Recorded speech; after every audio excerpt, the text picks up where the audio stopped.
Ladies and gentlemen, welcome to Slamhub Wrestling. Myself, Suprit, and this is your AEW Dynamite review for May 19th, 2021. Joined by Abhishekh and AJ here. What's up, Abhi? What you think about Dynamite this week?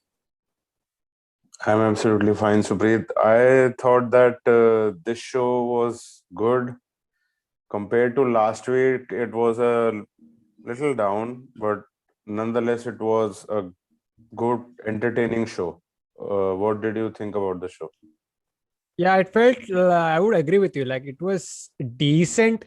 And the only major thing about this week's Dynamite was that we got the entire card. We were predicting, two possible matches that could have been added on the card. So we have finally got that. Hmm. So first of all, what you think about, those two matches, the TNT title match and that special tag match? Special tag match. Yes, we talked about that at length in the last review. I guess that it was they were building towards it, and it was a pretty good build towards that tag match, which is Ethan Page and Scorpio Sky versus Sting and Darby Allin, which is basically they're building it as build it as Sting's first match, in ring first match, and also you can say that overall how they have built this match, that uh, Page and Scorpio Sky led towards the dethroning of Darby Allin, from the TNT Championship. So it is a pretty good reason to, get revenge. And getting revenge in this match is, pretty awesome. So I guess that, the build towards this match was, fantastic. And do you think And these two matches could have been taken off the pay-per-view? uh, with regards to the second match, which is, beg your pardon, Miro versus Lance Archer, that could have been taken off the pay per view. That could have been on Dynamite, which we also discussed in the last review. That it is a TV championship, so they could have added on Dynamite. But the fact is, yes, it is a attraction, and sort of you can say that monster versus monster, and you got to have your new champion and the guy who came from the land of titans, WWE, to be featured on your pay-per-view, and they will also get the pay-per-view payday. So they should be featured on pay-per-view. So they are having that match with little to no build. I suppose that there wasn't any backstory, in my opinion. Do you think that there was any backstory for either of those guys? You're talking about the TNT championship, right? Yes. No, it's pretty much I'm challenging for your belt. I'm coming after your belt. That's it. Hmm. And the only thing which we could predict that would be that Lance Archer was, buddy buddy for some time with Sting and Darby Allin, so he could be taking some sort of a revenge for them against Miro. So that could only be the possible reason. Other than that, there is no possible reason. And only yes, getting the championship is obviously a surplus. And even this week, when the promo happened, Miro murdered, in my opinion. Nonetheless, We will talk about in depth when we get to that yes. segment. But Hmm. so on this week's Dynamite, we had Matt Sydal versus Christian Cage. We had Hikaru Shida facing Rebel. John Moxley and Eddie Kingston faced the Acclaimed. We had a NWA Women's Championship match. Serena Deeb was facing Red Velvet. And in the main event, we had Young Bucks facing the Varsity Blondes for the AEW Tag Team Championship. and so much more. But before that, if you are new to Slamhub Wrestling, then make sure to like, share, subscribe, do all that fun stuff. Check out our review for WrestleMania Backlash. I was joined by Spandan and that geek Ishan. And also check out the main roster talk or NXT reviews. Everything you will need will be in the description below. But before we get to Dynamite, let's talk about the breaking news regarding AEW. So it was announced that in 2022 that all AEW programming will be moving to TBS. This includes Mhm. their second TV show, which is called AEW Rampage, and this will be a 1 hour TV show that will be every week on Fridays. And also, in addition to this, they have announced that they will also be doing four, specials. You could call it, it is something similar to what you have been seeing on Dynamite, with those themed shows. So what do you Hmm. think about this whole announcement? Because there has been a debate going on, like some people say that it's a demotion for AEW to uh, from going from TNT to TBS, while the others Hmm. say that it's actually a positive. You know why? But because they are saying that TBS is actually a bigger network than TNT, and Hmm. the reason that the move the reason for the move is that if they stayed in TNT, they had problems with other sporting like, for example, NBA. Now they have the NHL, and in the past they have been forced to move from Wednesday nights to some other night. For example, next week we have Friday nights, but when they come to TBS, they won't be facing any problem. So what do you think about this whole scenario? Mm, I would also take it as a positive in a way that yes, there is this thing that yes, they are having two shows. Absolutely, uh, when there will be two shows, then it would be very difficult for them. That if there were another sport which is getting preempted or it is running on Wednesday, then it would be very difficult for AEW. So how to air your second show, then it would be a very big problem. So it is a blessing in disguise, or you can say a good reason, so as to get to the other channel, that is TBS, where there would not be any such problem. They will get a fixed time slot and they can air their programming. There would not be any sporting events which uh, you know intrude their programming in a way. So it is a win-win. And also they are getting 8 figures for the said shift, so that is also a big plus for them. And with regards to, you said that the quarterly specials, it is rumored that the specials would be airing on TNT. So there's that too. And with regards to also this shift to TBS, it is also a positive. You can say that they have been on TNT for over a year, so probably they have gotten uh, all the audience that they could have catered to, or they could have attracted in the set time. So now they are shifting towards the other channel.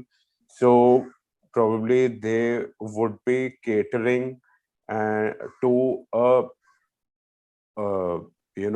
yes, absolutely a bigger audience, and also probably a different audience as well. So they also have a chance right now to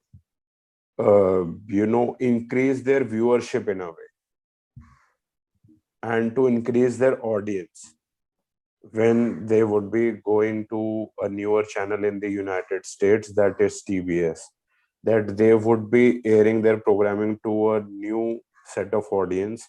So there is a chance to increase their audience. So, it is a positive, in my opinion. Yes, the narrative is such that people would say that it is a demotion, and TNT slapped them, and uh, sent them packing to their other channel. But the fact is, yes, TNT also would preference to the sport, to the programming, which gives them more revenue, which gives them more ratings, which is an established set of programming, that is the NHL or NBA, which gets huge viewership. So you know it is not they cannot think even twice to give them more preference. With relation to the another programming, that is AEW, which is 1 year old plus thing. So absolutely, it is a win-win situation for both the guys, that TNT would not have any scheduling programming problem on TNT, and AEW would not have any problem too with regards to their programming on TBS. So it is absolutely great. And one of the expectations, we all could want from the new show, that is AW Rampage, is that Hmm. they should put in effort to make it different, stand out from Dynamite. And you could also use it as a moving up the card, like of a platform, like you already have dark and dark elevation. Then you could put Rampage in there, to for the last stage till we get to Dynamite. Hmm. Yes, absolutely. They can. No problem. Uh, we see some matches on Dynamite which, we see that it is out of the blue, and there was no thought put into it, or there was probably nothing which built towards it. But we hear that they had a you know winning streak on AW Elevation, AW Dark. So we can see the uh, build towards such high stake matches on Dynamite, on Rampage, so that we are ready for the set uh, individuals to compete on Dynamite. So it could be it absolutely would be a great thing, absolutely. And even for the talents who are sitting on at catering, that they are not getting the set opportunity because of lack of TV time, that it is only a 2-hour show, they could also be uh, featured on the second show, that is Rampage. But another thing I want from Rampage is like I want it to look like NWA Power for some reason, Hmm. like a studio show. Studio show. Hmm.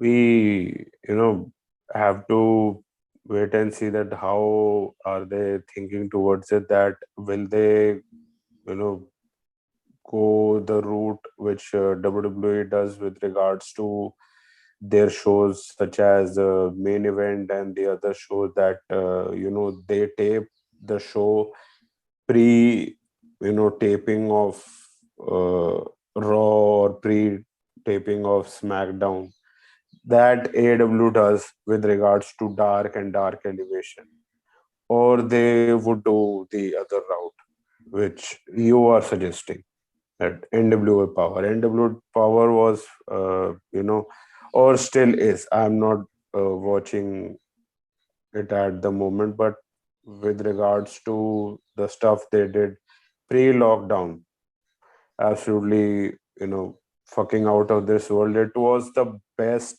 wrestling programming. you know, on planet Earth, probably, in my opinion. The promos and whatever they did, top notch. But as of now, it's looking like Rampage will be AEW's version of SmackDown, the old school SmackDown. Mm-hmm.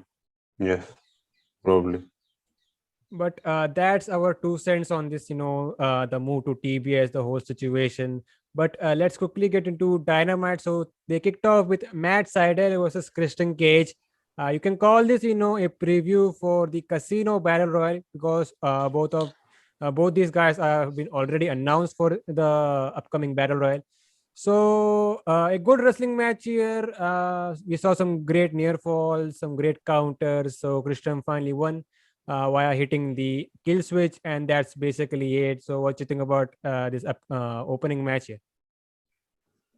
Yes, I also thought that it was a very, good, entertaining match, wrestling match. Two of the veterans of the game, they going at it, and the match, when say it started off slow and steady with the ground and pound, and then they quickly, caught the momentum and they just went at it. It was a good match, absolutely, and Matt Sydal also looked great in this match.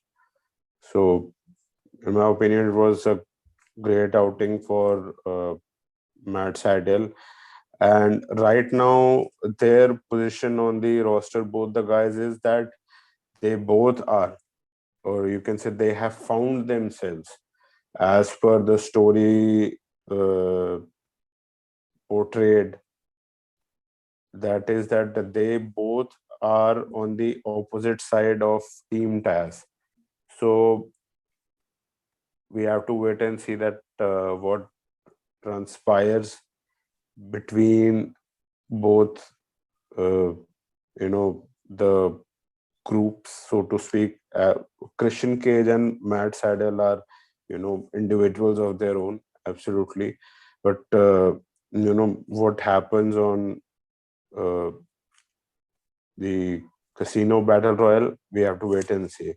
We are, predicting in a way we that there is a huge chance that Christian Cage might come out as the victor of the said battle royal.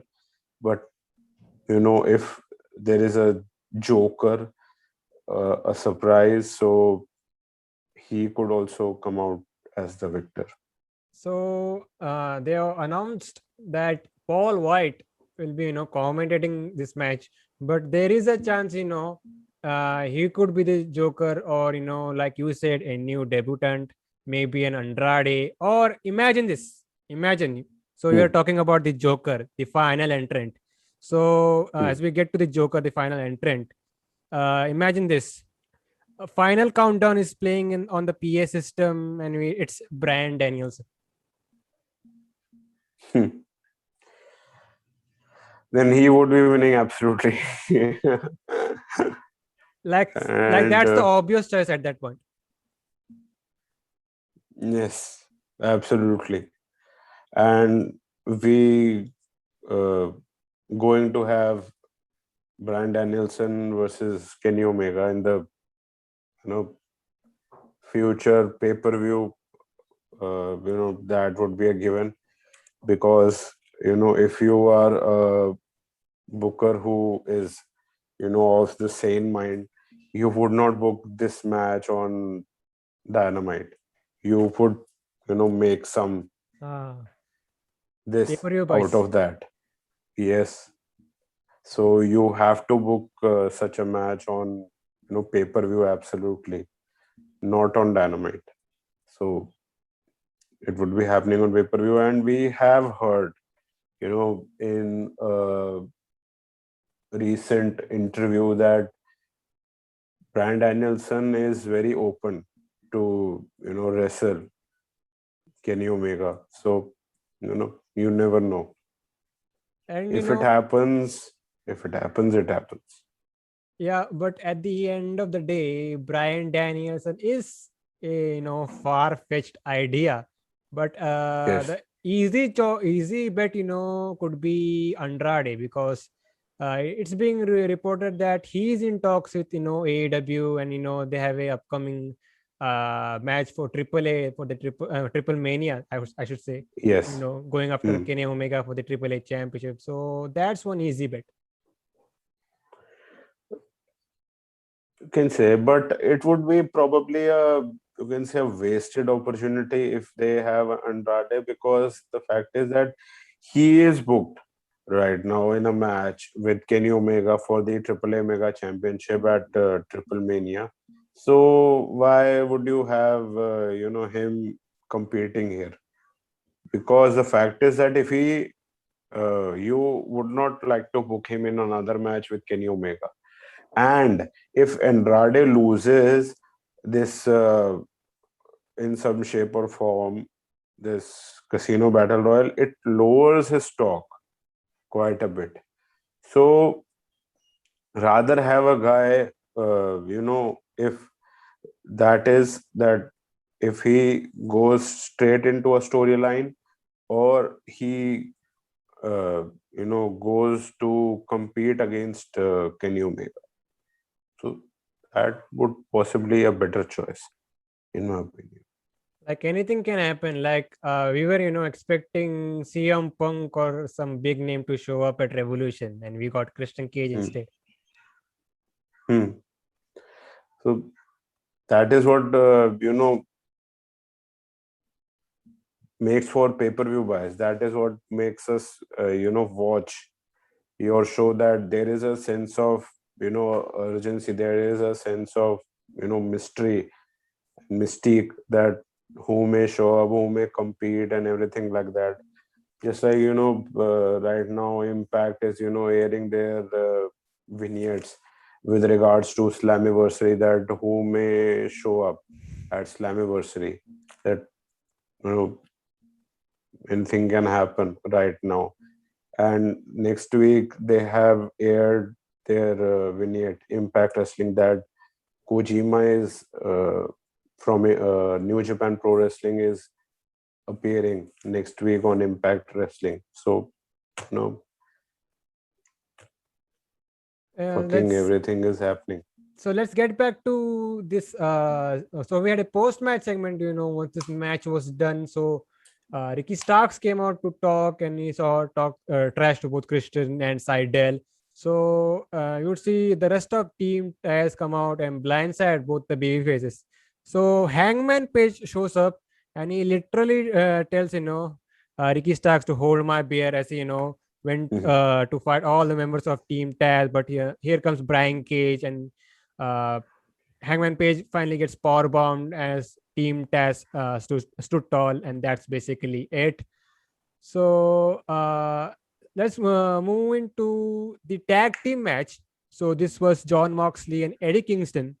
So they were facing the Acclaimed. You can call this, a unofficial, number one contenders match, like they said on commentary. Mhm. So Acclaimed, man. So these guys are a great act, man. Great act. Like these guys are always the highlight of Dynamite. Mhm. Like Absolutely. if Max Caster is great with his raps, Anthony Bones, you can call he is the original hype man. With the AEW Acclaimed, like the whole deal. So Hmm. Caster was rapping. So he was actually talking about hitting up Renee for some oral sessions. So Bowens, he clarified that she wants them in their podcast. That's it. Great stuff here. Hmm. So Hmm. Moxley. So the whole story of the match was Moxley and Kingston beating up the Acclaimed, but the Acclaimed they were targeting Kingston's leg with some dragon screws and some submissions. So finally Kingston and Mox win with a assisted paradigm shift, and that's it. So we later learned that they will be getting a tag title shot at Double or Nothing against the Young Bucks, and that's it. What you think about it? Yes, I also thought that it was a very you know competitive bout, so to speak, and I liked the rap. You know, people can say there were people who were trashing the Acclaimed, and they were saying that they are fucking bad wrestlers or shitty wrestlers or stuff like that. But if you look back in history and you look at people that who got to superstardom or who got over with the crowd, they were the characters who got over that, the connection with the crowd, being great on the mic and stuff like that. They weren't technicians in the ring. They weren't stuff like that. They weren't you know 5-star guys and stuff like that. They were good in connecting with the crowd and stuff like this. That makes it for itself, that people, when people get connected with you, you have won them over. You have won half the battle. So the Acclaimed are, whenever they compete on Dynamite, it is fucking amazing. And they're hardworking guys. They also made a music video which was available on social media with regards to Eddie Kingston and John Moxley. And we also saw the rap. So we can, see that how hard these guys work even for a single match. So, there is respect to be given to these guys. Absolutely. And as you said that in the initial part of the match, Moxley and Kingston dominated and isolated Caxter, and just fucking, they were abusing the guys and with their hard hitting offense. But afterwards, the Acclaim targeted Kingston previously injured leg or knee, whatever you want to call it, and took control of the bout. And there was at one time a submission move of Anthony Bowen's, that was the price of fame. That was the reverse Figure 4. clover leaf with the probably body scissor or the leg scissors. So that also looked very beautiful and you can say unique, so to speak. I have not seen that before. Probably other submission specialists do that move.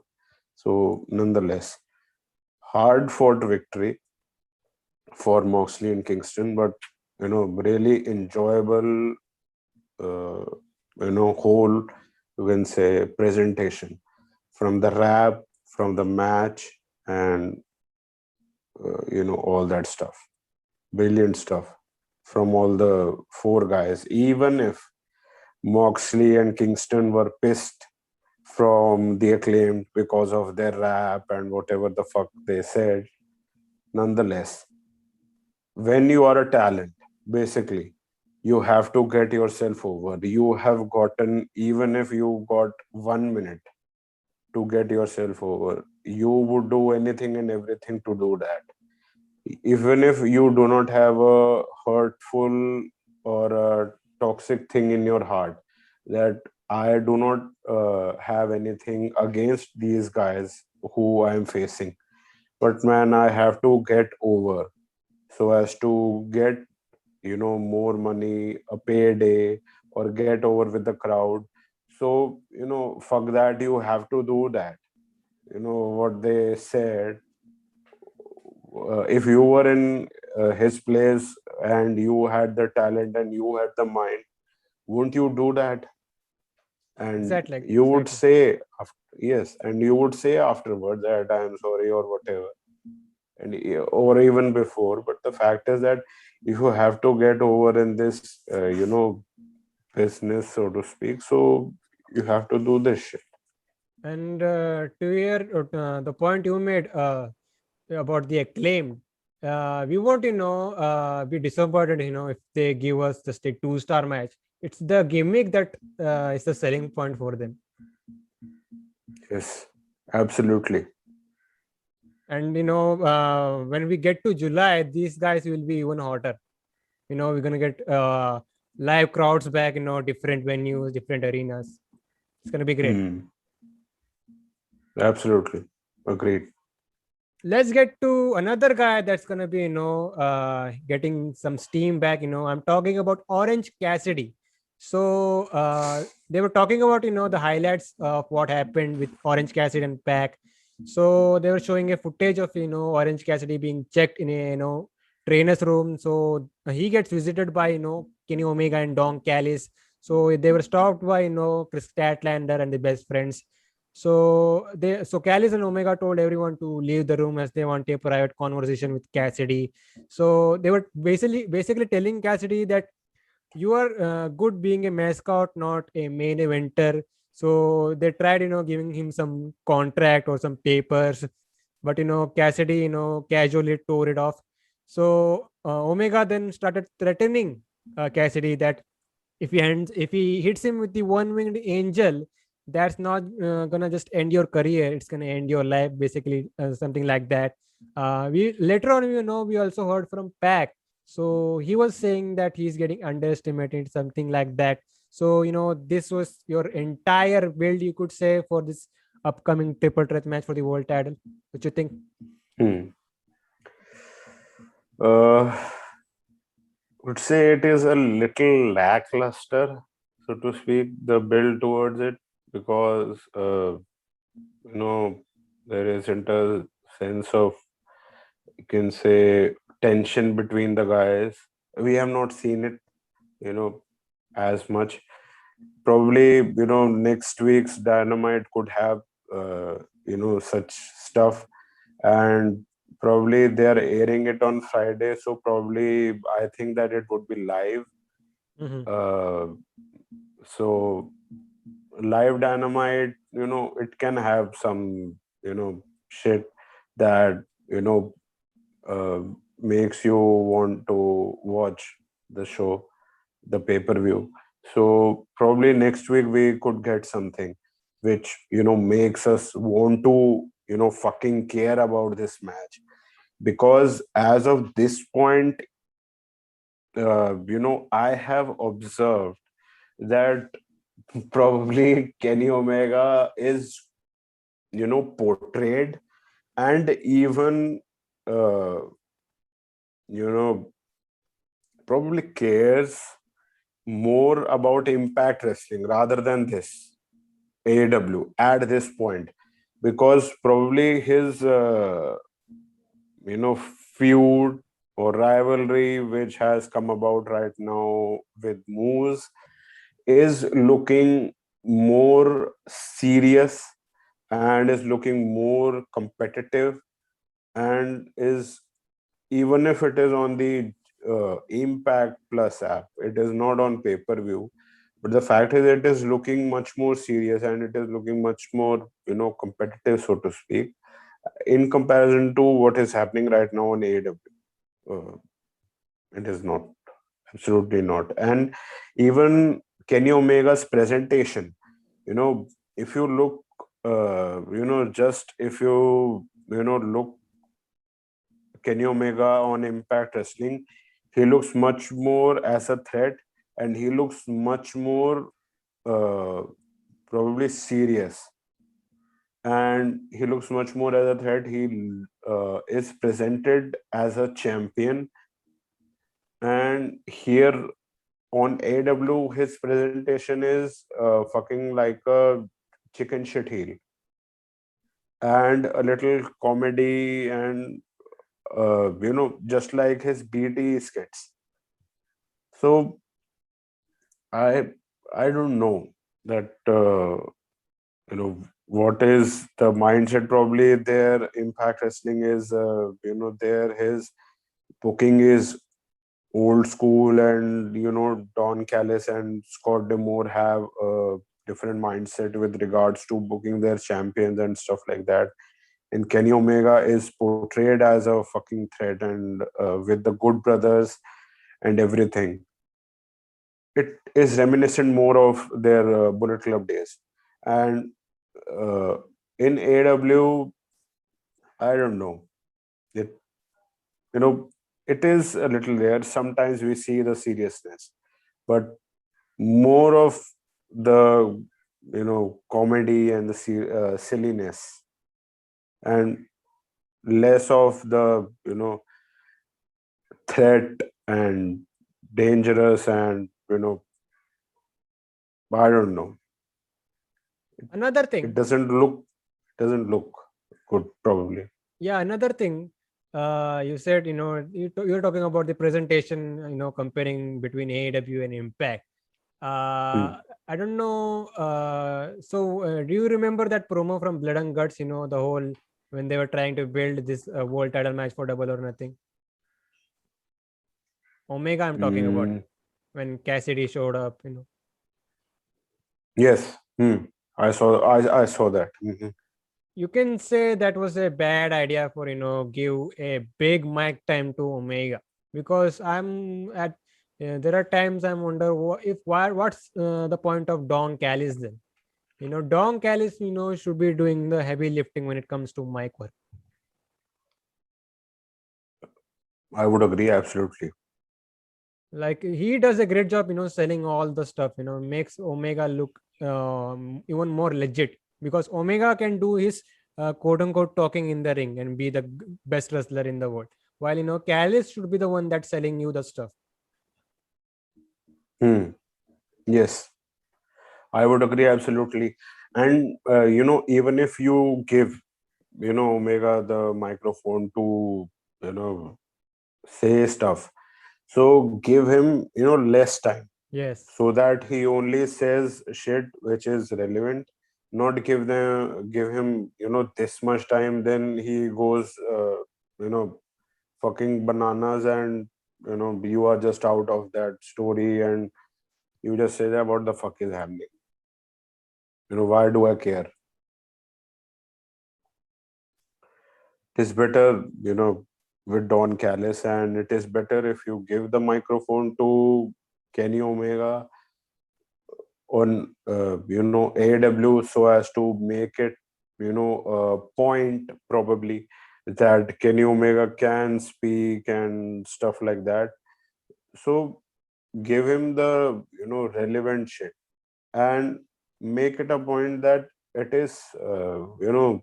serious, that yes, limited and serious, that every time you are doing that silly shit, then what is the fucking point of it all? In Even if you go back probably to the uh, days in New Japan, you would have followed his career a lot more than me. Did you see such shit more than what he was? Was the silliness more, or was the seriousness more? The thing with New Japan, first of all, everyone, even a casual fan knows that New Japan is not the promos, it's the wrestling, hardcore wrestling. So, that they do backstage interviews, that's their promo. Hmm. That's their promo. You can take Hmm. it as a promo. And then, Yes. every wrestler over there delivers, their promo in interview fashion. I did so and so to this wrestler. I'm going to do this to so and so wrestler. Hmm. You could make some exception. There are guys, there are Japanese guys like Okada and Naito. They cut promos like if they are the Japanese version of The Rock or John Cena, but most commonly they do promos interview style, and Omega is Hmm. also known for doing that. And we then at the time we didn't judge Omega's promo ability at that time, but here that he Hmm. now is on American television, we are now looking through that microscopic lens. Hmm.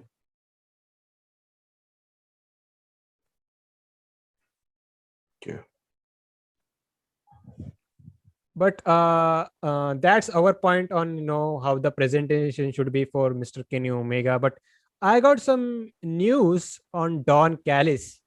So Hmm. reportedly, he's done with Impact Wrestling, and Hmm. now he will be full time with AEW in some form or fashion. And if you see this news, then this whole partnership with Impact, AEW, the whole forbidden door, everything makes sense. Fucking Carney. He played a great game. And, you can't blame the guy as well. uh, you know, if all of the things which, we have heard that, you know, he's an uncle of, Kenny Omega, and, his Kenny Omega's uncle, trained him uh, for being a wrestler and stuff like that.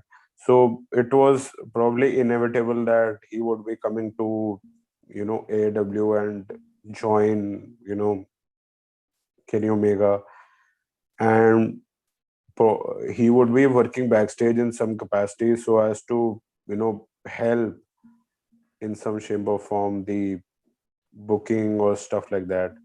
Probably he has been involved in the angles involving Kenny Omega or the promos or stuff like that. So, and we have heard, of the dissension between the EVPs. So probably Kenny Omega wanted someone to, have his back or something like that, or, have someone so as to, exchange ideas from and get the ideas through the official channels and get to television. So, it is a good, uh, a good and probably necessary for Kenny Omega in some shape or form. And, it happened. Uh, Don Callis had to leave Impact Wrestling so as to be in AEW. So, you know, and have probably a better payday. So there's that, and now probably he would be, present on screen with Kenny Omega, and he is on commentary every time when Kenny Omega is competing. So that is also a plus as well. So Guys, it's smart. great. Don Callis is really smart. And by the way, the character he plays on TV, it's really legit. The legends say it's really legit. He's that type of guy. Absolutely, and probably it is, and it is entertaining as well. You know, I became a quote unquote fan of Don Callis when I heard his commentary on New Japan Pro Wrestling. I liked his commentary, his quick wit and stuff like that, and I became his fan. But yes, he's a guy who is entertaining and keeping us, hooked on, the product. And probably right now, whatever people have, the New Japan Pro Wrestling has on the English commentary booth, people probably are complaining about that. And I don't know, the Kevin Kelly Don Callis partnership was very good. I guess. But yeah, Kevin Kelly is as of now, carrying that whole commentary. Whoever is doing with. But you mentioned New Japan. Did you hear the news about Will Ospreay dropping the IWGP World Championship? Yes, I did. So I was thinking about it. So Mm. everyone is talking about this is the last since the pandemic has hit, that it's been a shitty period for New Japan, and as of now it's on live support with this announcement. So I was thinking, is there a way for Kenny Omega is going on in this belt collecting stuff? So I Mhm. think this is the right time to get the IWGP World Championship on him. But then you could question, how will this guy get to Japan? How will we get to that point? But that would be a perfect scenario, because New Japan is suffering. They desperately need something. This is the stunt that they should pull up. If it can happen, and they, as you are saying that, you know, it would be a great, idea. And yes, the storyline, yes, it would also, be, it would work. Absolutely, that the belt collector stuff, yes, it would work. Absolutely, it would not, you know, hurt in some shape or form, or it would, be like that it was out of the blue or stuff like that. No, it would make sense if they go about it, and even if they uh, stretch it like a story, that he is beating some guys from New Japan, or he beats some guys from AW, and he goes there and then he competes, or he competes there in a tournament, so to speak, and he wins. So it would work absolutely.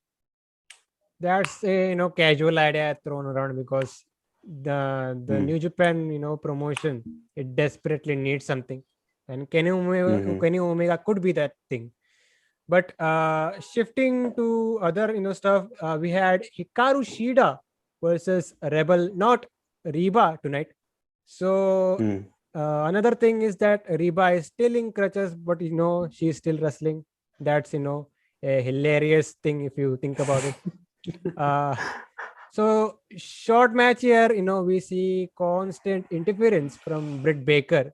So Shida won the match with a stretch muffler, and we would see a post-match attack by Baker. So she would curb stomp, Shida on the title, and that's it. So next week, they have announced that they will be, honoring Hikaru Shida's, long title reign. And remember when I said, Hmm. they could do something, to make it intriguing, this whole build, maybe a possible Hmm. promo from Shida. They could do Hmm. something next week, something like that. Yes, they could do something like that to honor her and then get her reaction as well. It would look great. Absolutely. And what you think about this match with Reba? It was a basic squash match, and I loved Britt Baker's new VTR, which had the blood, dropping off the Titantron basically. So, and it had all the visions of Britt Baker having the blood on her face, and absolutely not at all, apparent that it is a heel or stuff like that. They are building towards it that yes, fucking, we would crown her as the queen, the champion at the pay-per-view. And it was great that we got a a less than 5 minute match with Reba, because Reba in the past has been notorious to get -5 stars, if you remember TNA days.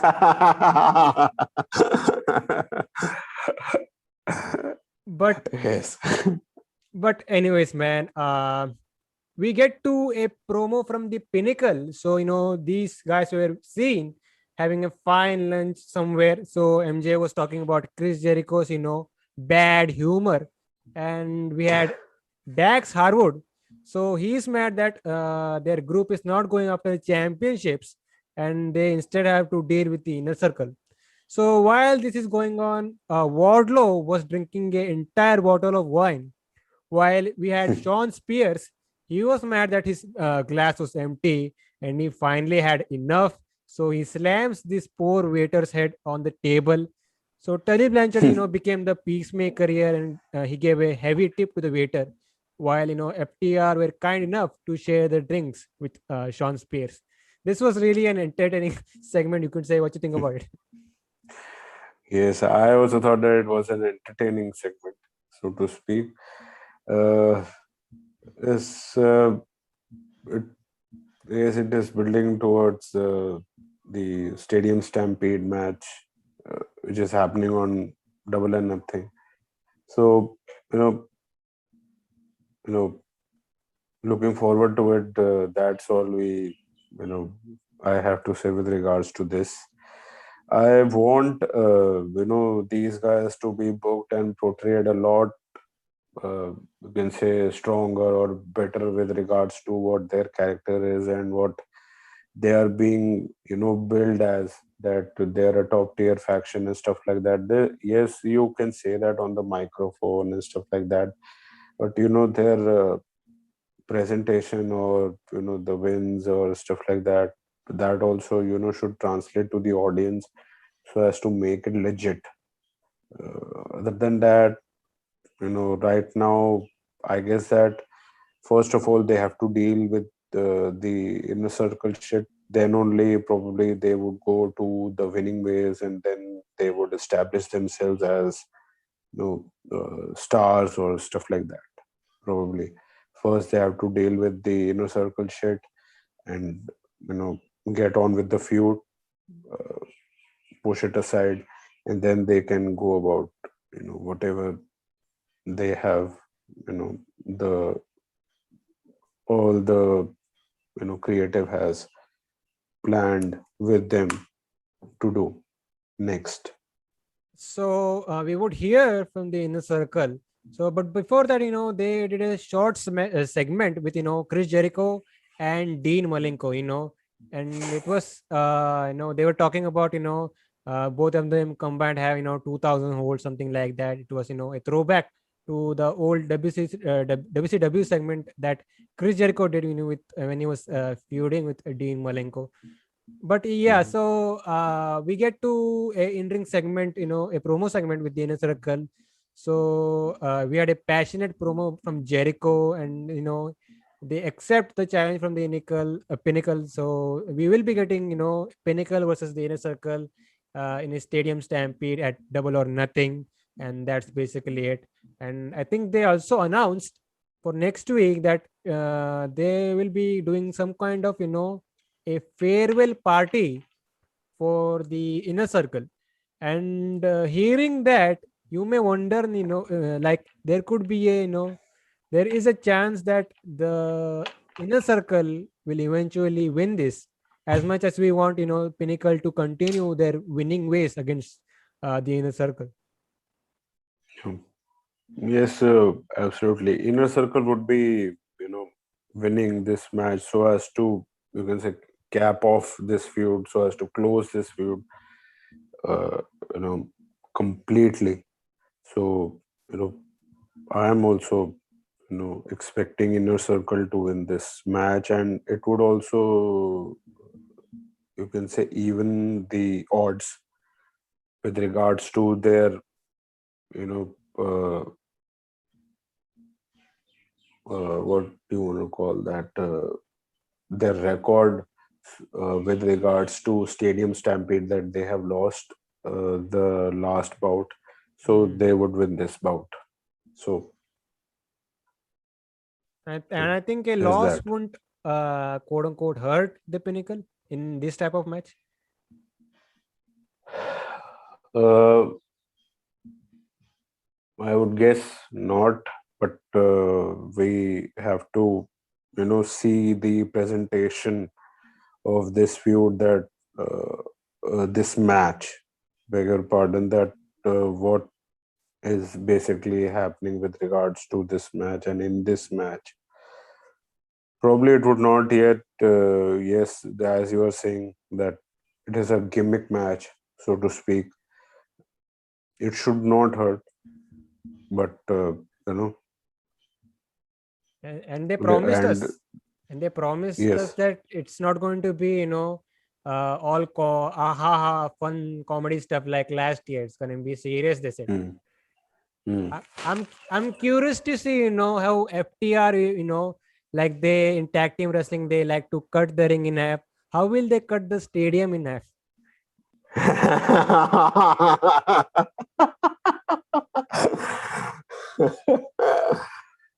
Same here. Same here.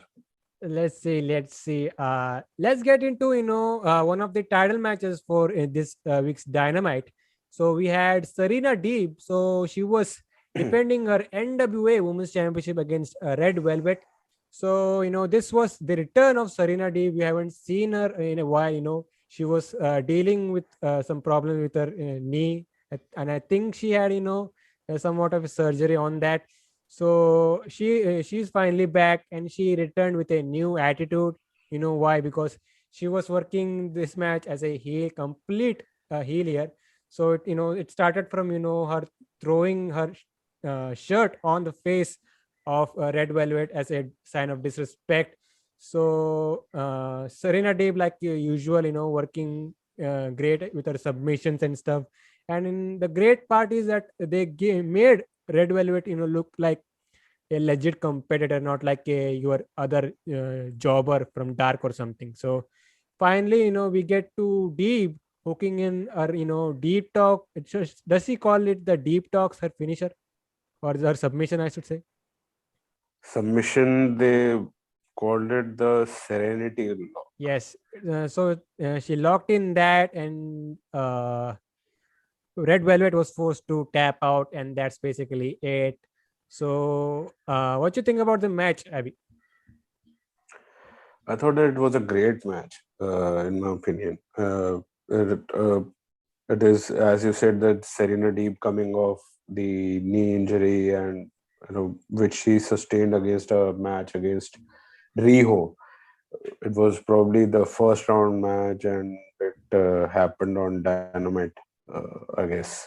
And this match, started off hot and crazy, and it looked as Serena wanted to uh, finish the match as quick as possible in the start of this bout. So, but it didn't happen, obviously. And Serena Deeb showed as you said, an edge, an attitude, which was obviously welcome, in contrast to the you babyface Velvet. And you can say that a slight edge, or even if you can say a character to a wrestler, is obviously a welcome, and it gets the fan invested in them. Because if you are only a fucking technician or stuff like that, it doesn't get many fans into you. But yes, if there is a something, an edge to it, or stuff like that, or something else to you, that gets the fan invested in you, that what is something else what you have.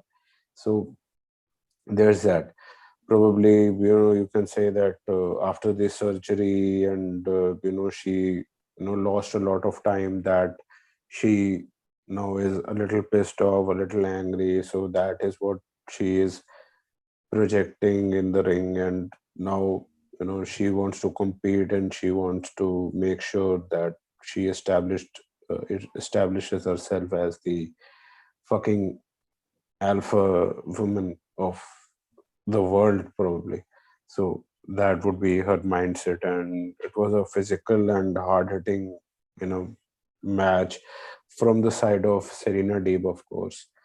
And she targeted at one point the left knee of Red Velvet, and it was a persistent attack, and it happened throughout the commercial break. And at one point, I guess JR, he mentioned that Serena Deeb has been the NWA Women's Champion for 204 days. So that is also a feat in itself with regards to Serena Deeb. And it was a competitive match. And with regards to the ending sequence, that what happened in the ending sequence, that was fucking amazing. She took the leg, and she wanted the Serenity lock, and then she uh, Red Velvet got to the ropes. She was just going to the ropes, and then she, locked again. She got Red Velvet to the middle of the ring, and then she, stormed her uh, knee on the canvas repeatedly, and then locked the Serenity lock again, so that it is made sure that fucking the knee is paining like hell, and she taps out. So brilliant stuff. That is, Serena Deeb is a veteran. So, and she has the mindset, she has the psychology which you cannot teach, you know, with regards to the experience to, guys or, girls, whatever. So, amazing, amazing. Such matches are obviously a huge welcome on television. Fucking brilliant. And by the way, have you noticed that has she ever been on NWA Power in this whole title reign? Uh, Probably not, because when she, I guess, won the championship, I could be a little wrong. Then NWA Power was not in place or on the air. Then it was the UWN show, the United Wrestling Networks show, which was airing. I do not exactly remember the name. Probably it was UWN's show, or it had some name. I do not remember right now. It is skipping my mind. So it had, an affiliation to the NWA. It had an affiliation to NWA. It had the affiliation of CWFH, that is, Championship Wrestling from Hollywood of David Marquez. So she was there. She competed there. But probably when NWA Power restarted, so probably then she got injured. She has competed on AEW Dynamite, absolutely. She has not competed on Power yet. Probably in the coming weeks she would. We have seen Camille Brickhouse. We have seen Thunder Rosa on NWA Power. We have not seen Serena Deeb. Probably, uh, in my opinion, probably we have not seen her. And by the way, now that you have a heel Serena Deeb, and we have Thunder Hmm. Rosa, wanting that rematch, they could do this in the coming weeks or maybe in the pay-per-view. Yes, probably. Why not? If they should not now book it here, on Double or Nothing, probably. Or because if they will, they would do it on, the what they call the pre-show, whatever they call it, the Buy-in. kickoff show or with the buy-in. Yes. So the buy-in, I don't know if that is a good idea or not. I don't know. I think they should give it some time then. Yes. Book it on now, Dynamite. Book it on Dynamite. Let's It would see. reach a lot of people. Yeah. Absolutely. So from that, we get to a promo from MIro, the new TNT champion. He was talking about how he proved us, the people, wrong by crushing Darby Allin, and says he's going to be a dominant TNT champion. So we get to Lance Archer and Jake the Snake Roberts. So Archer wants a title shot. So they talk some back and forth. So as we finally get the official statement that we will be getting Lance Archer versus MIro at Double or Nothing.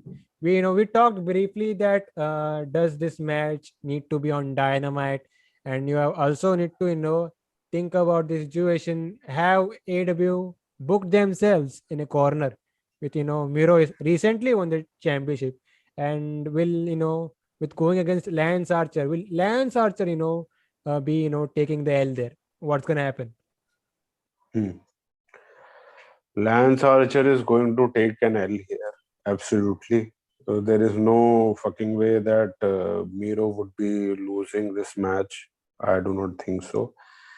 Uh, Fact is, in this promo also, it was, wasn't it evident that I think that Miro would be, winning this match, and Lance Archer would be taking an L here. Uh, it is evident because Miro has just won the championship, and Miro just murdered, Archer on the microphone. So as to, you can also say that probably Archer should not have been given the microphone, you know probably, that is the reason why Jake Roberts is put with him. And I can probably understand that probably why Archer was given the mic, that probably Jake is not you know well in his health, probably at this point he's recovering, or so to speak. uh, I'm just brainstorming at this point. So probably Archer took it upon himself, and he tried to sell us to his match, and he tried to make us invested in his match against Miro. But the fact is that he didn't do a well enough job, in my opinion. Miro just murdered him, It's like the in plain sight. Kenny Omega situation over there. Yes, absolutely. But yeah, It still wasn't good. yeah, it still looks like they have booked themselves in a corner. They could have put someone else instead of Archer. Yes, they could have. But probably, there is this fetish, or probably a thinking that we need to have, the TNT championship being defended on the pay-per-view. So who is well enough so as to be booked on the pay-per-view? So they thought of Lance Archer, that he is good enough and to compete against Miro for the TNT championship. So they booked him.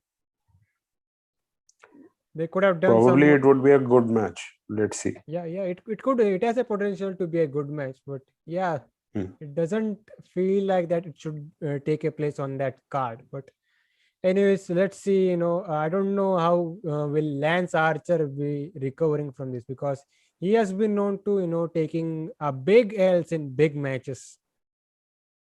Hmm. Yes.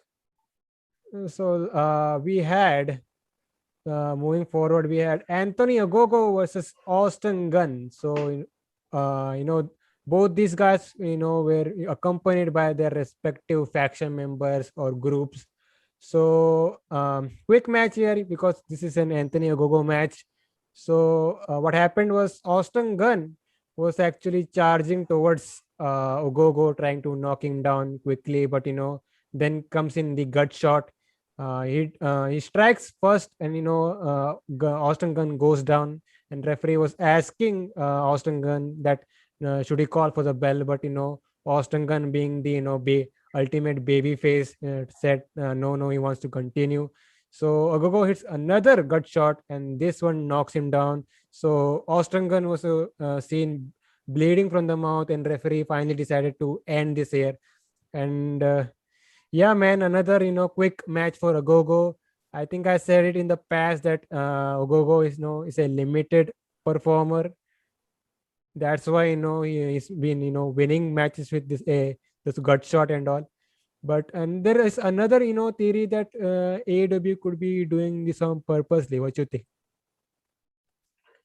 Uh, I think that they're doing it on purpose at this point.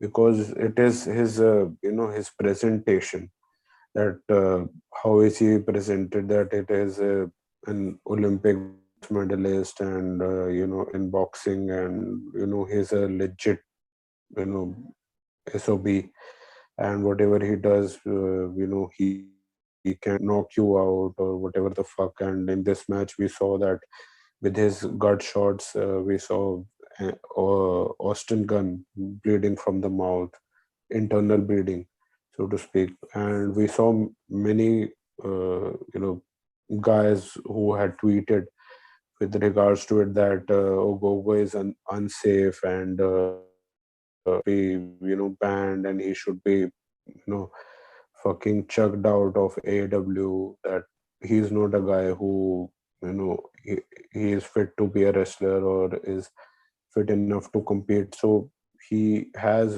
translated to the people that his presentation has translated to the people uh, in some shape that or form, that the guy is legit. So probably it is working in some shape or form. So you know it is uh, it is a great presentation in my opinion right now. So what happens when he competes against Cody Rhodes at the pay-per-view? I don't know. Probably it would be a longer match, and I think that Ogogo would be winning at this Yeah. point. But it would be a longer match, absolutely, and a little more competitive in comparison to the previous bouts, absolutely.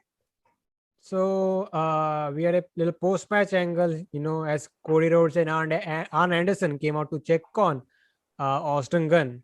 So Cody actually came out with the US flag, like how Anthony Ogogo comes out with the UK flag.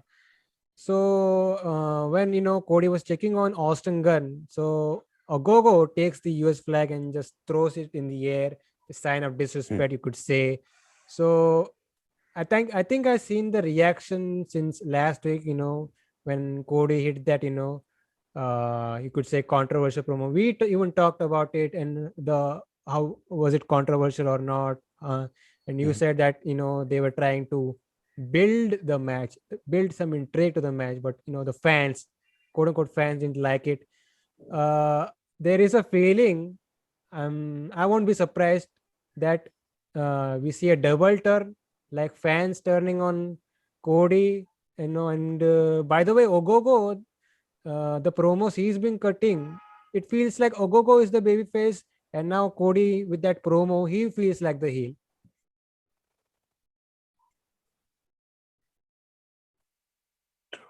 Uh, I don't have a clue with regards to this, if like if it can happen, double turn can happen or not. I think it is unlikely, but if it happens, it happens. Right now, I think that it is unlikely. But as of now, mostly Cody is getting booed. Let's see. Or I went into the same expectation, when we got fans back for WrestleMania, that Edge is getting booed. But I was proved wrong. Edge got the biggest reaction of the night, while meanwhile Daniel Bryan got booed, something like that. I don't know. Hmm. Let's see. But what you think about the overall build as of now for this matchup, Ogogo versus Cody Rhodes? Uh, I think it is decent. The build towards this match, that they started off with QT and whatever they did, and stuff like that. You can say that it was good, a good build, so to speak. Yes, the last week's promo, yes, it didn't translate to many fans, and it didn't leave a good taste in many people's mouths. But the fact is that yes, Cody, whatever came in his fucking brain with regards to selling the match and whatever his personal experience has been with regards to uh, the country, and so to speak, and what he thought of saying in the promo with regards to selling the whole match. So he did that, and how it translates, that is to the you know, whatever happens absolutely. Uh, you know, I guess that it was a good build overall. It wasn't bad, and it wasn't uh, out of this world absolutely. Because if we compared this to Cody Rhodes versus Dustin Rhodes, uh, it doesn't even come close. Two different scenarios. Yes, two different scenarios, absolutely. But if we are talking about just builds towards the match, But yeah, as of now, the match needs to deliver in some form or fashion. yes. Hmm. But The build yeah, go on. makes it probably the build, what we were talking about, the build makes it, worth it to watch the match. So that probably, adds it a notch, that whatever you are watching, if you are invested in that, so that obviously adds, you can say, a star to it, that yes, you are invested in that. Whatever happens, even if Anthony Ogogo wins with his gut punch or stuff like that. But if it has that story, it has that a struggle, then you know we would give full marks to it, that yes, it was worth it. Let's see. Before we get to the main event, we had I think an interview segment for Darby. Sorry, not Darby Allin. It was Ethan Page and Scorpio Sky. So they were cutting a typical heel promo. So Sky was talking about Sting not being the man he used to be. So Ethan Page was talking about Darby Allin and said that it's gonna make his life a living hell. So here comes Sting and Darby Allin. Darby Allin with his skateboard attacking the heels. So both Sting and Darby Allin lay out Page and Sky. And we also saw the Dark Order coming out for, I think, cornering them at one point. So that was basically it. And we are, getting this. They made this tag team match official for Double or Nothing. So, what do you think about this whole situation, this whole feud as of now? Does Sting need yet another match? Like we all thought, the cinematic match at Revolution was a done deal. That's his retirement match, you could say, or is it that AEW decided that was a cinematic match? Now we have a full crowd. Let's put a big name like Sting, and he can have his first big live match, like they said. Even they mentioned this on commentary. Hmm. Yes. Yes, they are thinking towards a live match, and probably Sting would also would have wanted a live match. He has had the cinematic matches, yes, absolutely, and now he probably wanted a live match. He didn't probably have a, you can say, a very favorable retirement, quote unquote, so to speak, in WWE. So probably he wanted such a match uh, here in AEW, and he also has a you know great deal with the company, so as to make them money and stuff like that, from merchandise, from appearances, and anything and everything. So AEW can use him and his prestige, his legacy, and his presence as long as possible, because Sting is still, a guy who people want to see. If it is the 80s, the 90s, or the current generation. So, you know, AEW would want to pounce on that, you know, presence absolutely, and Sting's presence would, you know, help them immensely. Absolutely, it would. So, it is a win-win situation for both AEW and also Sting, because Sting also wants to compete. He also wants to compete in an in-ring match, and also test himself that does he have what it takes still to compete in the ring in a 10-minute, 15-minute, 20-minute match. So, he wants to compete, and the company is giving him absolutely, and the fans also want to see him. And what do you think about this continuous involvement of Dark Order when it comes to Sting and Darby Allin? Is there leading to something? Mm, Last week, I said that probably the Dark Order are the guys who you know are maintaining justice, so to speak, and being the baby faces, so as to make sure that the guys who are you know going about their business, the villains, the heels, that they don't get out that easy, they don't scram that easy.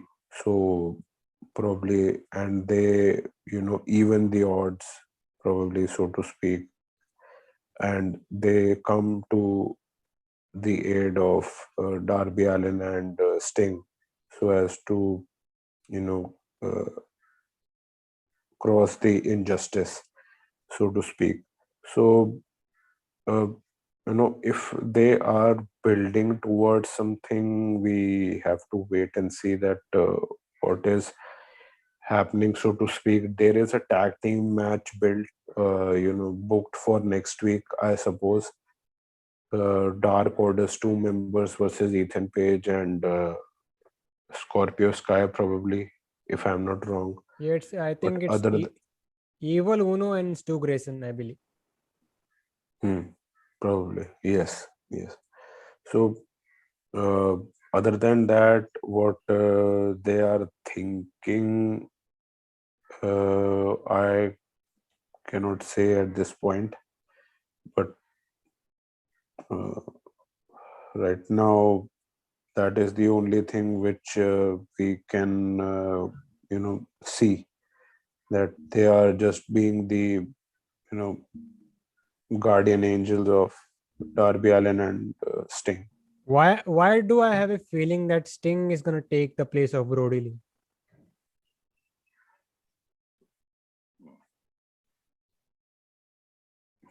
Possibly. If if that does happen, that then the that it does give the group, the Dark Order group, some legitimacy, because they did have lost some steam since the end of last year for reasons, some sad reason. But yeah, but if you could get Sting involved with the Dark Order, that it would bring back that old magic that they created with Brody Lee. Hmm. Probably. Yes, they have, lost Brody Lee. Yes, they have lost for temporarily. Uh, I don't know if he is still, bringing that to BT. John Silver is also, injured, so he's out. So that is also a, huge blow to the guys. So, and Hangman Page is still there, but he is a separate entity. he is trying to, support this group. But yes, if they are thinking in that line that Sting can, associate with the Dark Order in some shape or form, then, probably it would certainly be for the better of the group. But let's see that how it comes about, if it is in the plans, so to speak. Let's see, man. Let's see. Let's quickly get into the main event. So this was for the AEW Tag Team Championship, the Young Bucks versus the Varsity Blondes. So for over a week when this match got announced, the Bucks were uh, taking cheap shots at both Pillman and Garrison, especially Pillman, talking about Dark Side of the Ring and the late great Brian Pillman Senior. So I think we had a promo for the Varsity Blondes. So Pillman, said that was talking about his late father and all, and etc. etc. And we also, this week I think they added Julia Hart with the Varsity Blondes. So what do you think about that pair? uh, I don't know if it is a permanent thing or just a one-off with regards to this match and this week. If the cameras and also the commentators didn't acknowledge her as much, so I don't know if it is a permanent thing or something like that, because they don't have the screen time so as to feature the Varsity Blondes every week on Dynamite. So we have to wait and see. But the pairing, we didn't see Julia Hart, as much of her involvement in the initial part of the bout. Yes, we saw her at the end, getting cold sprayed, so to speak. But other than that, we didn't see her as much. But yes, the overall presentation, if you see two guys and one manager, yes, it makes the presentation legit. Absolutely, it makes it legit.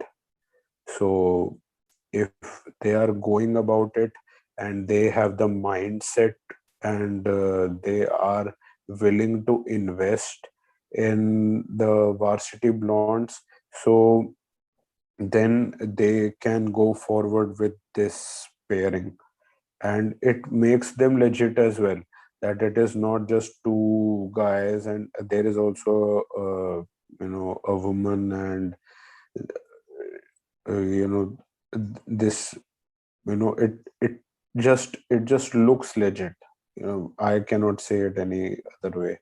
It looks legit.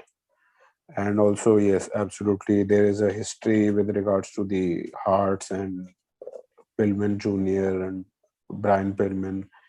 Absolutely, that yes, Brian Pillman, got the training at uh, you know the Hard Dungeon, and then he competed in Stampede Wrestling in Canada. So there is a history behind it, and probably that was also the reason that Matt Jackson got the victory with the sharpshooter. Wow. And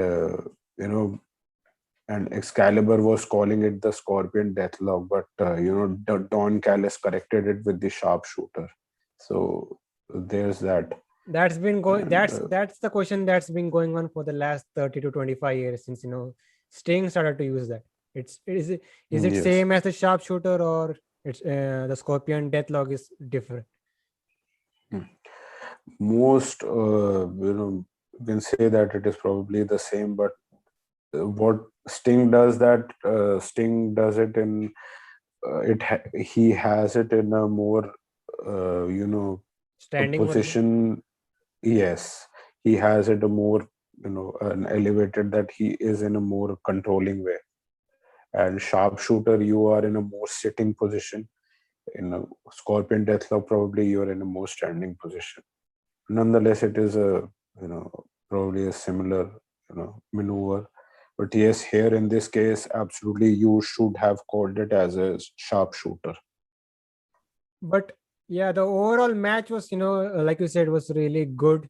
And, we saw the introduction, the involvement, I should say, of Cold Spray yet again, similar to what we saw with, the match with Daniels and Kazarian. So we would see, so as Pillman was the one who was getting targeted, so he finally made the tag to Garrison.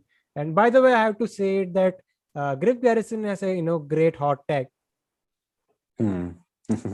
He comes out Yes. very explosive when it comes to that hot tag. So He has been such from the start, probably from the time we have been seeing him on AEW. And it's being notable. Hot tag Garrison. Yeah, and it's being notable, with this new formation tag team of the Varsity Blondes. Yes. And yeah, so that all happened, and as we get to the end, Cold Spray, I think Pillman got cold sprayed, and Matt Jackson, he also cold sprayed Julia Hart. So Matt Jackson locked in, I think the sharpshooter on Pillman. So Pillman finally had to tap out, and that's basically it. And we got a little post match here with Eddie Kingston and John Moxley coming out. So we had Don Callis and the Bucks, celebrating. And when Callis looked at Kingston and Moxley entering the ring, he quickly made sure he ran out of the building. So we had a brawl between the both the teams, and the Bucks were laid out with sleepers and chokeholds, something like that. So Kingston, he decided to steal the Bucks' costly sneakers, shoes, whatever you want to call it, and they just left. And that's how Dynamite went off the air. That's basically it. And before you comment on this whole segment, you could say, I forgot about Christopher Daniels and Frankie Kazarian. I think they had a little promo time on this Dynamite. And we could see, Kazarian, they didn't, they're talking about Christopher Daniels. They didn't directly mention that Christopher Daniels is done. So Kazarian was talking about how he has been grateful for Daniels on this entire career. And he also mentioned that he is now going for a singles run. Yes. Is it over for Christopher Daniels? We cannot, say it for sure at this point, obviously. And with regards to Kazarian, yes, he is going for a singles run. Probably we would see him in the Casino Battle Royale. And, if he probably wins, then also it could be great for him as well. And, and for the next, what he does, the field is wide open for him. He could challenge for the TNT Championship. He could go for the, Casino Battle Royale. And, let's see what is in store for him. Kazarian has been exceptional in the, weeks, recent weeks. So, it is brilliant for him. And with regards to Christopher Daniels, let's see what happens. Probably, something, comes up in the distant future, that he comes up and he just, ambushes Kazarian sometime, and then we get a singles feud between the two guys. That could happen sometime in the distant future. But right now, it That is. That could be, the retirement match for Christopher Daniels. Yes. probably. So, any last few words on this week's Dynamite before we leave? Uh, Last words with regards to uh, you know this last tag team match, I would say that it was a very competitive back and forth match between the two teams, and it was a an entertaining match nonetheless. And you know uh, the Bucks, they look good, and and even the other team, they look great as well. And Pillman getting pinned was, you can say that it he was the story. He was the story, and he got pinned. So it was only he got pinned, or I should say that he got submitted. So it was only it made sense. It was only logical that he got submitted to the sharpshooter in a way. It is, commentators didn't comment on that as much, but nonetheless, I digress. But at least Nonetheless, Varsity Blondes came out looking good. yes, yes, absolutely, and they got the sympathy, so to speak, and they look great, and the Bucks got the heat, and at the end, John Moxley and Eddie Kingston did what they did, to hype their match at Double or Nothing. I uh, I cannot comment on what they did with regards to the sneakers. Probably someone said that if you were from Jersey or stuff like that, then you would understand that what hype is there with regards to the sneakers, the Jordans or stuff like that. Okay, no, That's pretty much it. yes, that's pretty much it for So, this week's Dynamite. so before we leave, where can these guys find you? Guys, you can find me on Instagram and Twitter at Abhimaniac, and I'm currently working with an independent wrestling promotion in India called Wrestle Square, and you can subscribe to my YouTube channel at Abhimaniac. You can find Slamhub Wrestling on Twitter at Slamhub, debut Instagram at Slamhub Wrestling. You can catch this review on the audio format in Anchor and Spotify as well. So this was the AEW Dynamite review, and see you guys next time.